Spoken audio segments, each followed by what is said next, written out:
Olá, a paz do Senhor Jesus, amém? Senti incomodado de gravar esse vídeo para falar um pouquinho a respeito do que é o canal Graça e Santidade, antes de ir colocando palavras lá, né, sem as pessoas saberem o propósito deste canal.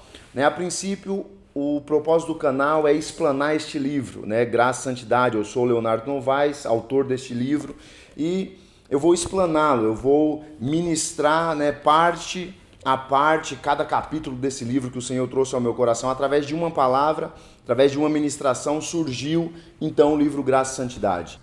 Mas o propósito é esclarecer algumas coisas. Também estaremos respondendo perguntas que as pessoas porventura forem colocando no canal, e é esclarecer o que é graça, né?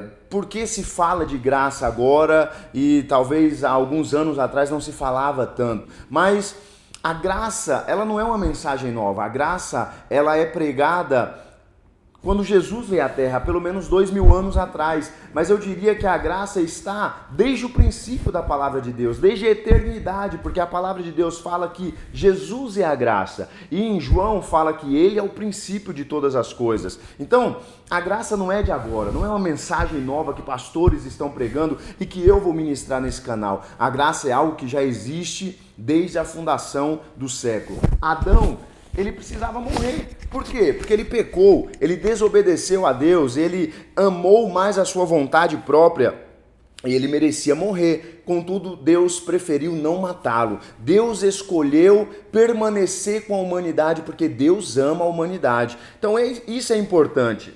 Nós sabemos que Deus, ele escolhe, né, os seus para serem a sua noiva eleita e escolhida, né? Mas é fato que ele amou toda a humanidade, mas nós sabemos que alguns não estarão com o coração propenso para Deus. Nós sabemos que algumas pessoas não aceitam Jesus, não vão querer saber de Jesus, e esse a Bíblia chama dos filhos da ira, os filhos da condenação, né? São pessoas que vão rejeitar a Cristo como rejeitaram no início e continuam rejeitando até hoje.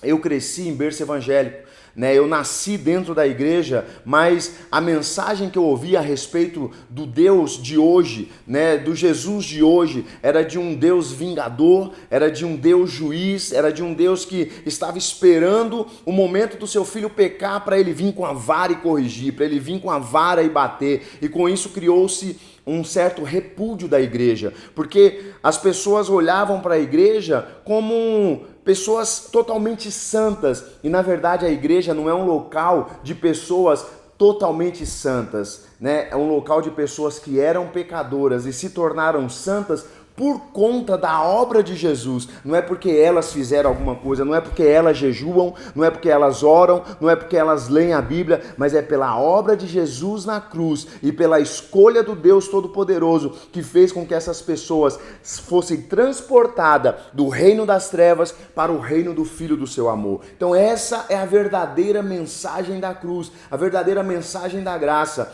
Infelizmente, muitas pessoas têm se distanciado de Deus, exatamente porque pastores, talvez mal instruídos ou talvez até pregando aquilo que lhe convém, preferem ministrar um Deus muito severo, muito mau. Eu não estou dizendo que não há severidade em Deus, há sim. Que Deus não é juiz, Ele é. Que Deus não é vingador, Ele é. Mas nós estamos no tempo da graça e nessa dispensação Ele não julga e nessa dispensação Ele não é severo. Às vezes eu vejo pessoas falando a respeito de alguma catástrofe que aconteceu, de um tsunami que está por vir, e colocam isso, essa consequência, essa culpa em Deus, falando Deus está julgando a sua igreja no Rio de Janeiro, Deus está julgando a sua igreja em tal lugar. Na verdade são pessoas muito mal instruídas e que não conhecem a Bíblia e a dispensação que nós estamos vivendo. Deus não está julgando ninguém, agora não é hora de Deus julgar, agora nós estamos debaixo do nosso advogado Jesus Cristo, e por isso que é o tempo de nos arrependermos e crermos em Cristo Jesus como Senhor e Salvador. Mas o que eu quero deixar aqui não é a mensagem de um Deus vingador, porque você pode escapar da ira de Deus. Como que eu escapo da ira de Deus?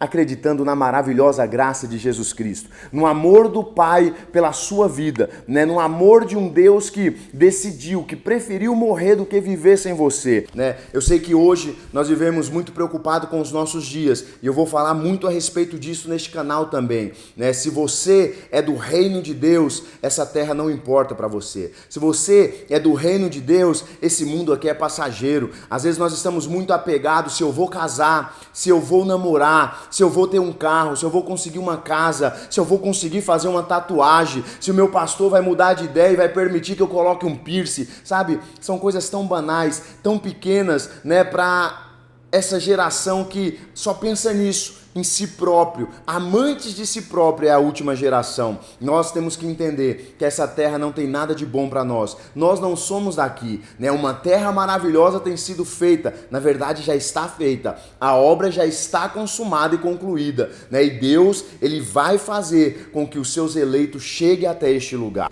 Quero finalizar falando a respeito dos alcoólicos anônimos.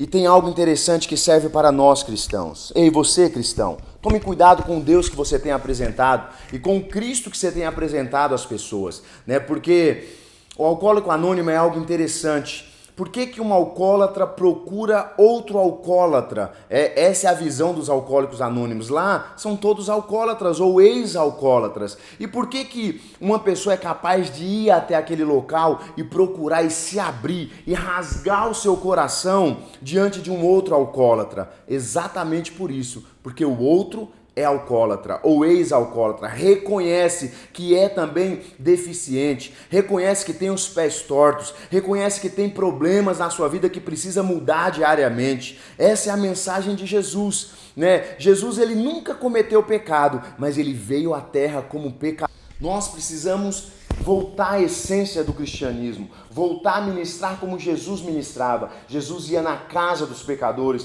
Jesus abraçava a prostituta, Jesus, ele não fazia acepção de pessoas, né? Ele pregava para a samaritana. Esse é o nosso Jesus. Jesus é aquele que, em vez de pegar os religiosos que tinham aquela capa de santidade, ei, será que você tem vestido uma capa de santidade? Mostrando para o povo que você é o bom, que você é o santo, que você é o Oricandalaia, é aquele que fala em línguas, é aquele que faz tantas coisas, mas na verdade isso só tem afastado as pessoas do Jesus, do Cristo do Evangelho da Graça, porque esse Cristo, ele ama essas pessoas. Não é que Jesus aceita a prostituição, não é que Jesus aceita a mistura, a confusão, a idolatria, todas essas coisas, não é que ele compactua com isso, nada disso. Na verdade, ele simplesmente ama essas pessoas, porque atrás de uma pessoa que se prostitui, existe um coração que pode ser carente da graça de Deus. Atrás de uma pessoa que é idólatra, atrás de uma pessoa que vive nos delitos, nas concupiscências da carne, existe um coração que pode ser um coração escolhido por Deus. E é por isso que Jesus ia lá e anunciava o Evangelho, anunciava o amor de Deus para aquelas pessoas, porque nós não sabemos quem são os eleitos e escolhidos. Cabe a nós ministrar a todos quantos nós podemos para falar: Jesus ama a sua vida, Jesus tem um propósito na sua vida, Ele quer mudar a sua história. Isso é fundamental nós aprendermos e pararmos de apontar o dedo, de julgar e de falar: você é um pecador, né? A pergunta que eu sempre digo é, quando uma pessoa fala: aquele é um pecador, aquele tem feito isso e é líder de célula, aquele faz aquilo e está no louvor da igreja. A minha pergunta é para essa pessoa que está apontando o dedo: tá bom, você me mostrou o pecado dele, agora faz um favor, mostra-me o seu pecado. Essa é a grande pergunta que nós devemos fazer para todos aqueles que nos acusam. Mostre-me também o teu pecado, porque certamente a Bíblia não mente, ela diz: todo homem é pecador.